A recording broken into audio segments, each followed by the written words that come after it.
చూడండి ప్రవీణ్, బుల్బుల్, మీరు ఒక పని చేయండి. మీరు నా డ్రైవర్తో పాటు ఇంటికి వెళ్ళండి. నేను నా కార్లో వస్తాను. ఓకే? నేనెలా వెళ్ళాలి? ఎవరు తను? నాకైతే తెలీదు. మీకెవరికైనా తెలుసా? Oh good. ఒకవేళ తనెవరో మీకు తెలిసినట్లయితే ఇంటి దగ్గర దింపేయండి. Because I don't know her. Alright, వెళ్దామా? లేదు, అది బావగారు, మేము తన ఇంటి దగ్గర ఎలా డ్రాప్ చేస్తా? అదేంటంటే ఒకవేళ తన మధ్యదారిలో బండిని ఆపేసి ఆర్డర్లు వేయడం మొదలుపెట్టి ఒకవేళ తనను కార్ క్లీన్ చేయమని చెప్పిందంటే లేదు లేదు లేదు, నేను తన్ని నాతో తీసుకెళ్ళడం కుదరదు. అయితే ఒక పని చేయండి, మీరు ఎక్కడికి వెళ్ళాలని అనుకుంటున్నారు అక్కడికి వెళ్ళండి. మేము ఎక్కడికి వెళ్ళాలో మేము అక్కడికి వెళ్తాం. తను ఎక్కడికి వెళ్ళాలో అక్కడికి వెళ్తుంది. అయినా మీరెందుకు టెన్షన్ పడుతున్నారు? తను నా బాస్ కదా, ట్యాక్సీకి డబ్బులు ఉండే ఉంటాయి. అవునా? చూడు, నువ్వు ఆ కారు తీసుకొచ్చాయి. ఓకే, వెళ్దామా?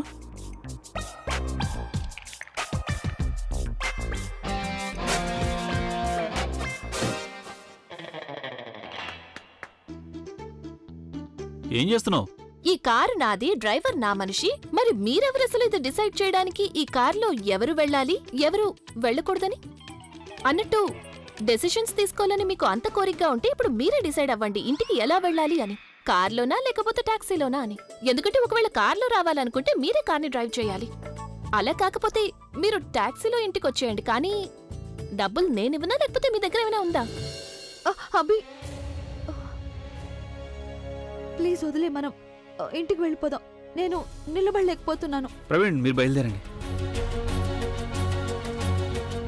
పద.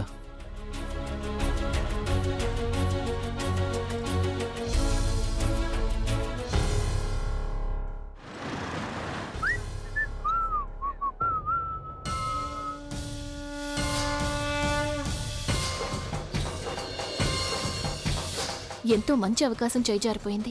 అతని మొహం చూడగలిగితే బాగుండేది. అప్పుడు నెక్స్ట్ టైం అతన్ని పట్టుకోవడం మాకు ఈజీ అయిపోయేది. అతనికి మా ప్లాన్ గురించి ఏమీ తెలియకుండా ఉంటే బాగుండేది. లేకపోతే ఈసారి అతను మా ముందుకు రావడానికి కూడా జాగ్రత్త పడతాడు. తను నువ్వు ఇలా క్షేమంగా ఉండటం చూస్తుంటే ఇక్కడ లేడీ ముగెంబో ఆరోగ్యం పాడినట్టు అనిపిస్తుంది. ఐ మీన్ తనకు అసలు నచ్చడం లేదు. నాకు కూడా అలాగే అనిపిస్తుంది. ఇది బిడ్డ ప్రాణానికి సంబంధించిన విషయం, కానీ మీకు తమాషాగా ఉందా? అంటే నీ ఉద్దేశం ఏంటి అసలు? ఒకవేళ మీరు నా నోటి నుండి వినాలనుకుంటే అప్పుడు దురదృష్టవశాత్తు నేను అలా ఎప్పటికీ అనలేను. నాకు తన్ను గురించి తన బిడ్డ గురించి ఏమాత్రం ఆలోచన లేదు. నాకు ఎవరి వల్ల అయితే లాభం కలుగుతుందో వాళ్ళ గురించి ఆలోచిస్తాను నేను. అలాగా? ఒకవేళ అదే నిజమైతే మరి నువ్వు తన్నుని హాస్పిటల్కి ఎందుకు తీసుకొచ్చినట్టు? సింపుల్. మీరు తన్ను వంకతో పనులు చేయకుండా ఉండడం నాకు ఇష్టం లేదు. ఆల్రెడీ ఒక పాటను మీరు లీక్ చేశారు.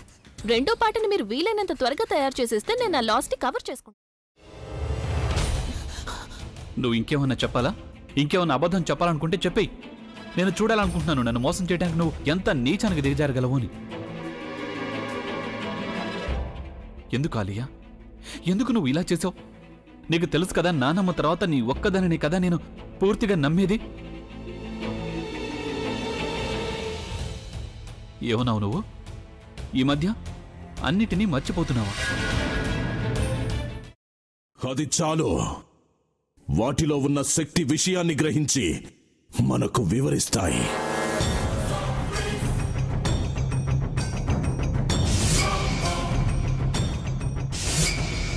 ఎవరు ఆ దండ విప్పొద్దు, గది తలుపులు తెరవద్దు.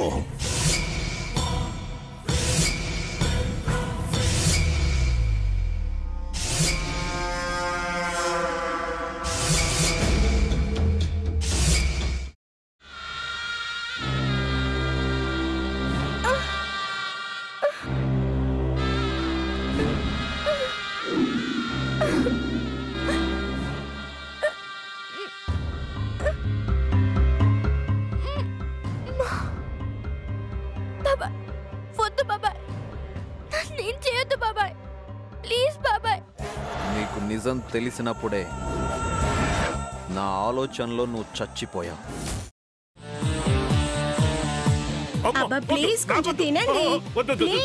భీమారావు గారు, మీరా? ఇగో మీరా కాదు, సక్కుబాయ్. అవును, మీ పనామే లేచిపోయిందని చెప్పి కంప్లైంట్ ఇచ్చినావు కదా. రేయ్, ఆయన కంప్లైంట్ ఇచ్చింది లేచిపోయిందని కాదు, కనిపించడం లేదు అని. అట్లానా? సరే మేడం. ఇడియట్. ఆ వంట మనిషి పేరేంటన్నారు? రత్తాలు మేడం. ఏం పెద్ద మంచి, నీ వంట మంచిని కూడా మేడం అని పిలుస్తావా? రేయ్ హాఫ్ బ్రెయిన్,